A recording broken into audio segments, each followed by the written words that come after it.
പപ്പു ഗാന്ധിയുടെ അവസ്ഥ ശത്രുക്കൾക്ക് പോലും വരുത്തരുത് എന്നാണ് ഇപ്പോൾ എന്റെ പ്രാർത്ഥന. കാരണം ഇപ്പോൾ വോട്ട് ചോരി എന്ന് പറഞ്ഞ് വലിയ ബഹളം രാഹുൽ ഗാന്ധി ഉണ്ടാക്കുന്നുണ്ടല്ലോ. രാഹുൽ ഗാന്ധിക്ക് വോട്ട് കൊള്ള എന്ന് പറയുന്ന ഈ പ്രചാരണം നടത്താൻ കണക്കുണ്ടാക്കി കൊടുത്തത് സഞ്ജയ് കുമാർ എന്ന് പറയുന്ന CSDS എന്ന് പറഞ്ഞ ഏജൻസിയുടെ കോ ഫൗണ്ടറാണ്.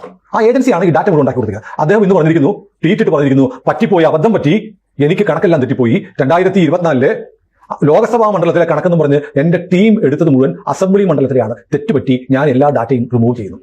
ഈ CSDS-ന്റെ പ്രധാനപ്പെട്ട ഗവേഷകനാണ് ഇയാള്, co founder Sanjay Kumar, psephologist, തെരഞ്ഞെടുപ്പ് ശാസ്ത്രജ്ഞൻ. ഈ centre for developing society CSDS അത് യോഗേന്ദ്ര യാദവ് എല്ലാം കൂടി ഉണ്ടാക്കിയ ഒരു സെഫോളജി സ്ഥാപനമാണ്. ഈ CSDS-ന്റെ ഗവേഷകരെയാണ് ഈ ഹിന്ദുവിനെ പോലുള്ള പത്രങ്ങളൊക്കെ സാധാരണ തെരഞ്ഞെടുപ്പ് വരുമ്പോൾ ആശ്രയിക്കുന്നതും ഉപയോഗിക്കുന്നതും. അപ്പൊ അവര് പലപ്പോഴും ഈ എക്സിറ്റ് പോൾ ഇങ്ങനത്തെ സാധനങ്ങൾ മുഴുവൻ പൊട്ടത്തെറ്റായി പോകാറുണ്ടല്ലോ, അത് മുഴുവൻ ഈ സഞ്ജയ് കുമാർ ചെയ്തു കൊടുക്കുന്നതായിരിക്കും. ഇതുപോലത്തെ ഇയാളും രാഹുൽ ഗാന്ധിയെ പോലെ തന്നെ ഒരു പൊട്ടനാണെന്നാണല്ലോ ഇതിന്റെ അർത്ഥം. ഇയാളിപ്പോ 3 വാചകത്തില് ഞാൻ എന്റെ ഇതുവരെയുള്ള ട്വീറ്റുകളൊക്കെ ഡിലീറ്റ് ചെയ്യുന്നു, എനിക്ക് അബദ്ധം പറ്റി, എന്റെ ടീം ഡാറ്റ തെറ്റിപ്പോയി, 2024 ലോക്സഭാ തെരഞ്ഞെടുപ്പിന്റെയും അപ്പോൾ പിന്നീട് നടന്ന നിയമസഭാ തെരഞ്ഞെടുപ്പിന്റെയും ഡാറ്റകൾ കണക്കാക്കിയപ്പോൾ തെറ്റിപ്പോയി, കമ്പയർ ചെയ്തപ്പോൾ താരതമ്യം ചെയ്തപ്പോൾ തെറ്റിപ്പോയി എന്നാണ് പറഞ്ഞിരിക്കുന്നത്.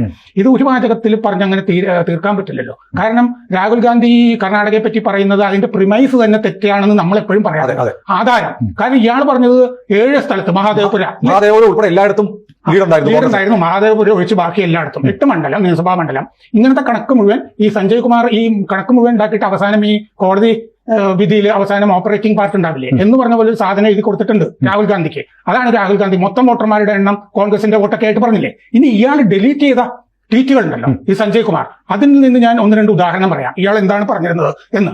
ഇയാൾ നാസിക് മണ്ഡലം, നാസിക് വെസ്റ്റ്, ഈ നാസിക് വെസ്റ്റില് ലോക്സഭാ തെരഞ്ഞെടുപ്പിൽ നിന്ന് നിയമസഭാ തെരഞ്ഞെടുപ്പ് കാലത്ത് 47.38% വോട്ടർമാർ കൂടി എന്ന് പറഞ്ഞിരുന്നു. അതുപോലെ ഹിംഗ്ന മണ്ഡലത്തില് 43.08% വോട്ടർമാർ കൂടിയെന്ന് നിയമസഭാ തെരഞ്ഞെടുപ്പ് കാലത്ത് വന്നപ്പോ. ലോക്സഭാ തെരഞ്ഞെടുപ്പ് കാലത്ത് ഉണ്ടായിരുന്നതിനേക്കാൾ 50% വോട്ടർമാർ കൂടി. ഈ കണക്ക് വെച്ചിട്ടാണ് രാഹുൽ ഗാന്ധി പൊലമ്പിക്കൊണ്ടിരുന്നത് ഈ കാലം മുഴുവൻ. ഈ കണക്ക് വെച്ചിട്ടാണ് രാഹുൽ ഗാന്ധി പറഞ്ഞുകൊണ്ടിരുന്നത് വൈകുന്നേരം 6 മണിക്ക് ശേഷം 76 ലക്ഷം പേര് വോട്ട് ചെയ്തു. മുഴുവൻ പോഴം കണക്കുകൾ വെച്ചിട്ടാണ് ഈ പറഞ്ഞുകൊണ്ടിരിക്കുന്നത്. കാരണം വോട്ടർമാർ 50% കൂടിയല്ലോ ഇയാളുടെ കണക്കില്. അതനുസരിച്ചിട്ടാണല്ലോ ഇയാൾ വോട്ടർമാരുടെ എണ്ണം കാൽക്കുലേറ്റ് ചെയ്യുന്നത്. ടോട്ടൽ വോട്ടർമാർ 50% കൂടിയിട്ടുണ്ട് ഇയാളുടെ കണക്കില്. എന്നിട്ട് അത് വെച്ചിട്ട് അയാള് ഒരു ഫിഗർ ഉണ്ടാക്കുകയാണ് ഈ മറ്റേ ഇലക്ഷൻ കമ്മീഷൻ പറഞ്ഞ വോട്ടും. ഇയാളുടെ വേറൊരെണ്ണം ഞാൻ നോക്കുമ്പോ റാംടെക് മണ്ഡലം നമ്പർ 59, അതില് 2024 ലോക്സഭ കാലത്തെ വോട്ടർമാര് 46,203, അസംബ്ലി കാലത്ത് 46,203, അസംബ്ലിയിൽ 2,86,931 ഇയാളുടെ കണക്കിലാ. ഒന്ന് ആലോചിച്ച് നോക്കൂ, 46,000 പേരുണ്ടായിരുന്നിടത്ത് 2,86,000 പേര് അസംബ്ലിയിൽ വോട്ട് ചെയ്തു എന്ന് ഇയാൾ കണക്കുണ്ടാക്കിയിരിക്കുക ഇയാളുടെ കണക്കില്. എന്നിട്ട് ഇയാൾ പറയാണ് മരിച്ചവര് അവിടെ 1,79,272 -38.45%. ഈ മരിച്ചവരെ അത്രയും പേര് മരിച്ചിട്ടുണ്ടായിരുന്നു, -38.45% ആണെന്ന്.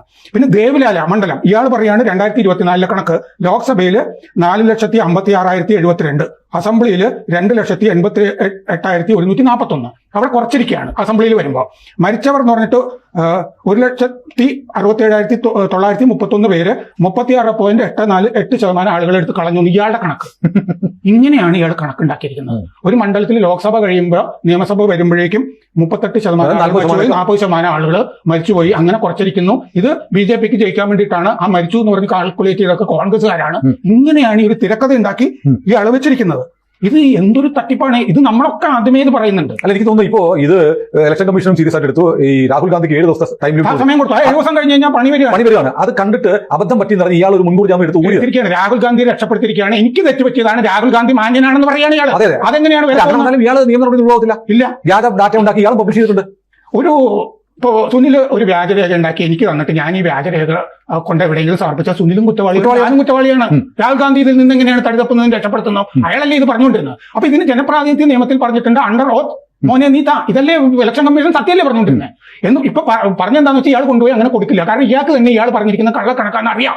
ഫസ്റ്റ് തന്നെ തെറ്റിപ്പോയി, മഹാദേവപുരം തെറ്റിപ്പോയി എന്നുള്ളത് അന്ന് തന്നെ രാഹുൽ ഗാന്ധി മനസ്സിലാക്കിയിട്ടുണ്ട്. കോൺഗ്രസ്സുകാരും കർണാടകയിൽ നിന്നുള്ള കോൺഗ്രസ്സുകാരെങ്കിലും പറഞ്ഞു കാണും. പറഞ്ഞിട്ടുണ്ട്. BJP അവിടെ മുഴുവൻ പോയി അന്വേഷിച്ച് കണ്ടുപിടിച്ച കാര്യങ്ങളും പറഞ്ഞാണല്ലോ. കാരണം ഈ പറഞ്ഞ ആളുകൾക്ക് 4 സ്ഥലത്ത് വോട്ട് എന്ന് പറഞ്ഞാൽ ഒരാൾക്ക് ലക്ഷണവും സ്ഥലത്ത് പൊട്ട സാർ. അതായത് 7 ലീഡ് ഒറ്റ സ്ഥലം കൊണ്ട് മഹാദേവപുരം കൊണ്ട് മാത്രം BJP ജയിച്ചു എന്നുള്ളത് തെറ്റാണ്. അത് തെറ്റാണ്. ശരിക്കും നോക്കുകയാണെങ്കിൽ 5 സ്ഥലത്ത് 4-4 പറഞ്ഞാൽ ശരിക്കും നോക്കണ്ട, വെറുതെ നോക്കിയാൽ മതി, അസംബ്ലി എടുത്ത് നോക്കിയാൽ മതി. നമുക്കൊക്കെ അറിയാവുന്ന കണക്കാണ്. 3 തവണ അവിടെ മുസ്ലിം സ്ഥാനാർത്ഥിയാണ്, ഹിന്ദു ധ്രുവീകരണമാണ് ഉണ്ടായതെന്ന് നമുക്കറിയാം.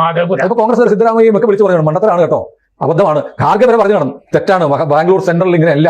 അതുകൊണ്ടാണ് ഇത് തുടക്കത്തിലേ തെറ്റിപ്പോയി എന്നറിയാവുന്നതുകൊണ്ടാണ് ഒരു വോട്ടെഴുതി കൊടുക്കാത്തത്. അവിടെ 3 കഴിഞ്ഞ തെരഞ്ഞെടുപ്പുകളിലൊക്കെ PC മോഹന ജയിച്ചിരിക്കുന്നത്, BJP തന്നെയാണ് അവിടെ ജയിച്ചുകൊണ്ടിരിക്കുന്നത്. അങ്ങനത്തെ ഒരു സ്ട്രോങ് കോട്ടയാണത്. സത്യത്തിൽ രാഹുൽ ഗാന്ധി ഇപ്പോ നിരുപാധികം രാജ്യത്തോട് മാപ്പ് പറയേണ്ട ആളാണ്. മാപ്പ് പറഞ്ഞിട്ട് ഈ വോട്ട് തണ്ട യാത്ര പിൻവലിച്ച് അയാൾ വേറെ എന്തെങ്കിലും പണിയെടുക്കണം. ഈ നമ്മുടെ ആ സുവർണ്ണ ക്ഷേത്രത്തിലൊക്കെ ആണെങ്കിൽ ചെരുപ്പ് തുടയ്ക്കുന്ന ജോലി കൊടുക്കും. ഇത്തരം പണിയൊക്കെ ചെയ്യേണ്ട ആളാണ് ഈ രാഹുൽ ഗാന്ധി. പക്ഷേ ഇന്ന് രാവിലെ 10:40 മറ്റുമാണ് ഈ ട്വീറ്റ് വന്നിരിക്കുന്നത്. ഇയാൾ നിരുപാധികം ഞാനതെല്ലാം പിൻവലിക്കുന്നു എന്ന് പറഞ്ഞിട്ട് ഈ പോസ്റ്റ് ഇട്ടിരിക്കുന്നത്. രാവിലെ 2025 ഓഗസ്റ്റ് 19 രാവിലെ 9:31 ഇയാള് ഈ സഞ്ജയ് കുമാർ തനിക്ക് തെറ്റുപറ്റി, തന്റെ ടീമിന് ഡാറ്റ തെറ്റിപ്പോയി, അതുകൊണ്ട് നിരുപാധികം മാപ്പ് ചോദിക്കുന്നു, ആരെങ്കിലും ഇത് തെറ്റിദ്ധരിപ്പിക്കാൻ വ്യാജ പ്രചാരണം നടത്താൻ എനിക്ക് ഉദ്ദേശമില്ലായിരുന്നു എന്നൊക്കെ പറഞ്ഞു കൊടുത്തിട്ട് നമ്മുടെ കേരളത്തിലെ ഉൾപ്പെടെ ഒരു മാധ്യമത്തിലും വാർത്ത വന്നില്ല.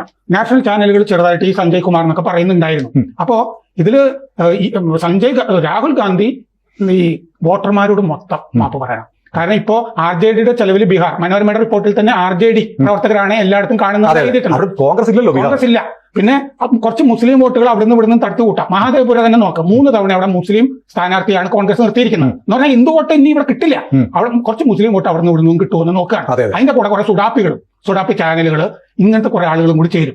ഏതായാലും ഈ വാർത്ത ഇത് കണക്കുണ്ടാക്കി കൊടുത്ത ആൾ തന്നെ കണക്ക് തെറ്റിപ്പോയി, ഞാൻ പിൻവലിക്കുന്നു, ഞാൻ മാപ്പ് ചോദിക്കുന്നു എന്ന് പറഞ്ഞത് ഏതായാലും കേരളത്തിലെ പത്രങ്ങൾ റിപ്പോർട്ട് ചെയ്യത്തില്ല, കേരളത്തിലെ ചാനലുകൾ കാണിക്കത്തില്ല. ഇത് മറ്റേ റിവിഷൻ ഉണ്ടല്ലോ, ബീഹാറിലെ റിവിഷനെ പറ്റി ഇവർ പറയുന്നത് ഇതുപോലെ തന്നെ പോഴത്തരമാണ്.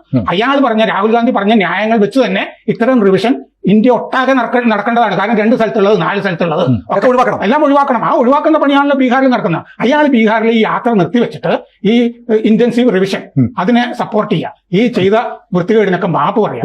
പോയി ആ സുവർണ്ണ ക്ഷേത്രത്തിൽ സോണിയയുടെ മകനല്ലായിരിക്കണം, കാരണം ഇന്ത്യയെ ഒറ്റിക്കൊടുക്കാൻ വന്ന ഒരു സ്ത്രീയുടെ മകനല്ലേ. ആ സിന്ധു നദീതട കരാറില്ലേ, സിന്ധു നദീജല കരാർ, അതിനെപ്പറ്റി ആർക്കൈവ്സ് മെറ്റീരിയൽ വന്നിട്ടുണ്ട്. പാർലമെന്റ് അറിയിക്കാതെയാണ് നെഹ്റു വന്ന് ഇന്ത്യയെ ഒറ്റിയത്. ഇന്ത്യ ഒറ്റിയെന്ന് മാത്രമല്ല 83 കോടി രൂപ പാകിസ്ഥാൻ അങ്ങോട്ട് കൊടുക്കുകയും ചെയ്തു. ഒറ്റിയതിന് പുറമെ അങ്ങോട്ട് സമ്മാനം. അന്ന് 83 കോടി രൂപ നമ്മുടെ കയ്യിൽ നിന്ന് പോയി കഴിഞ്ഞ് കഴിഞ്ഞാൽ രാജ്യം ഉണ്ടായിട്ടല്ലേ ഉള്ളൂ.